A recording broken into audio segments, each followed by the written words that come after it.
Don't you worry, the clip's about to begin, but don't forget to subscribe.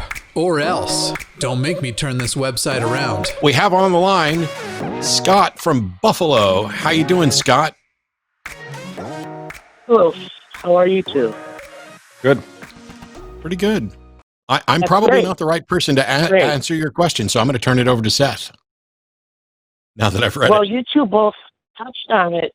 You two both touched on it at the top of the show.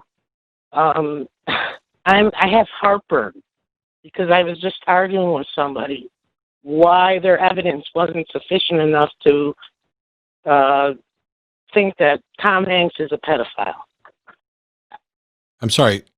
One more time? He's quoting the QAnon conspiracy that all the Democratic Party and the Hollywood elite, including Tom Hanks, are part of a secret cabal of satanic pedophiles. And so he was talking to someone who believed Tom Hanks was a pedophile. Is that an accurate representation of what you said? Yes, and it's giving me heartburn, and I want to know how you relax after you do a show, Matt, and Seth, you too. I mean, you nailed it with these people who don't wear masks. I'm angry. I mean, if somebody called in right now to say that Tom Hanks was a pedophile, I would just hang up on them. That's how I would deal with it. There comes a point when you have to have a cost-benefit discussion. Is this person listening, open to reason, evidence, etc.? I mean, if someone walks in and believes that Tom Hanks is actually, these are the same, this is like the Pizzagate type stuff, right? They have already demonized an other or others, and they now see everything as a holy war. They are the crusaders in a righteous war, a holy war against the satanic other.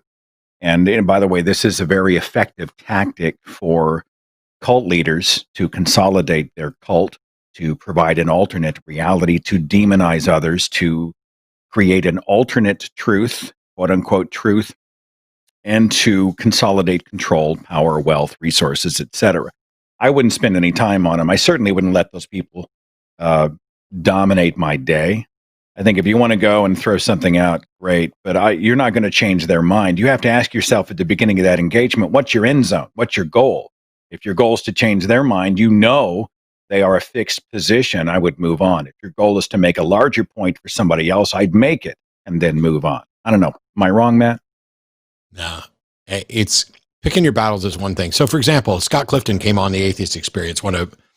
Scott's one of my favorite people. Been friends for years. I love him. I would have him on Atheist Experience every single week with me. If I put him on and I'll step off and somebody else comes in. Scott's awesome. We had a call where somebody mentioned pedophilia, and I did what I always try to do, which is educate people a little bit, that there's a difference between pedophilia, which is the attraction for which you have no control. You don't pick who you're attracted to. Yep. I'm attracted to women, men, kids, mailboxes, whatever. That you had no choice in. All you have a choice in is what you do on behalf of that. And so I don't want people who have those urges and desires to be shamed for those urges and desires so that they don't actually go get help. And so that they don't have access to the thing that would keep them from taking that action. So I'm quick to remind people that it's not being a pedophile doesn't mean you've harmed anyone. And there are plenty of pedophiles who haven't harmed anyone. And rather than being marginalized and shamed, they should be congratulated at least on not acting on that action. I don't mean give them a fucking medal or something, but and then you get them the help they need. And because I said that, Scott Clifton and myself have had these QAnon jackholes accusing us both of being pedophiles on a regular basis since we did the show. How do I deal with it? I don't pay any attention to them. I tend to block pretty liberally. And blocking for me on like Twitter or Facebook isn't saying, I don't ever want to talk to you again. It's, I don't want to talk to you here. This Twitter thing is for this. My Facebook page is for this. I don't need neo-Nazis coming on my Facebook page to have a conversation.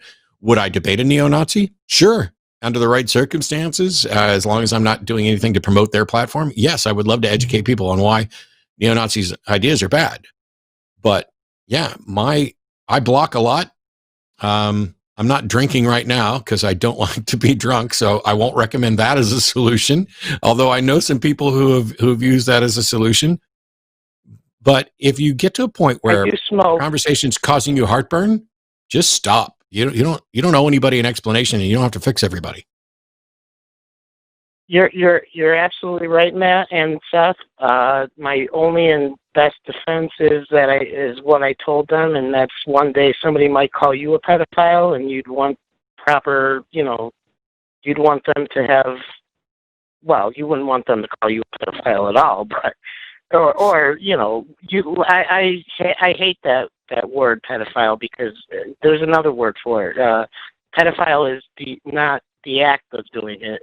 You said that those people should be lauded because some do not act on it, and those people should be lauded.